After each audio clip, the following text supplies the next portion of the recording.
It is one of the most historic and prestigious entertainment venues in all the world, and a small group of musicians from 21 countries will take that stage later this month. And though this is the third once-in-a-lifetime performance at Carnegie Hall for Manchester University professor Debra Lynn, this is the first time she's conducting her original work.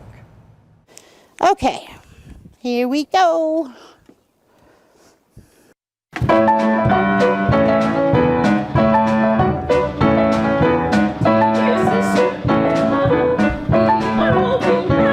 It's an oratorio called A Family Portrait.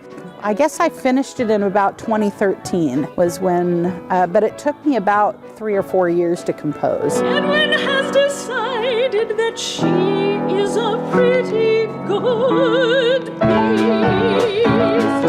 The mezzo-soprano who normally sings this piece was, it's her family that commissioned this work from me. And she said, I have this letter from my great-grandmother to her sister that she wrote on her deathbed, and she had 2 little boys, and it's a letter asking her sister to care for her children. She then found a whole trunk full of letters from all of her family, and she sent me over 70 letters from about 100-year period dating back to the Civil War. And so here we have 10 movements. What started out with one little song from a 2-page letter ended up being an hour-long oratorio.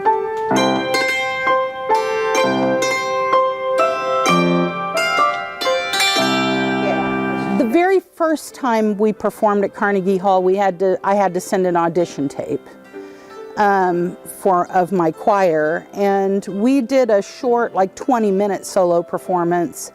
But then we were under the direction of John Rutter. But this time, Peter Taboris, who's the managing director of Mid-America Productions, contacted me and asked if I might like to do a larger work of my own. I have been singing since before I could talk. This is probably going to be my first and probably my only time probably going, so it'll be exciting. I was with the Capella, several years ago, and sang at Carnegie Hall with Debra. I love, because in a rural community like this, we have to just reach out to everybody. It's like, oh, do you sing? Get over here, we need your voice. Debra is a very creative composer. She uses different key changes and different rhythms that keep you really alert. It doesn't really matter where you come from. Like, we're all kind of like the same. Like, we all have talent, we all have things we want to achieve and get to, and like no matter how old or young you are, how experienced you are, you have this ability to be able to go places that you want to go and do things that you want to do, as long as you decide to let yourself branch out.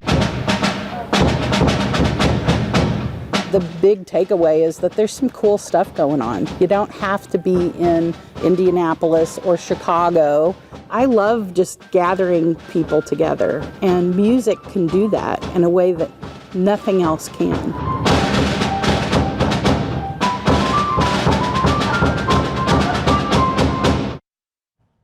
That performance is May 30th at Carnegie Hall. Professor Lynn and her group will have just 2 practices with the New England Symphonic Ensemble and additional choirs from Idaho and Missouri to get everything just perfect. You can find links to the full recording of A Family Portrait on our website, WPTA21.com.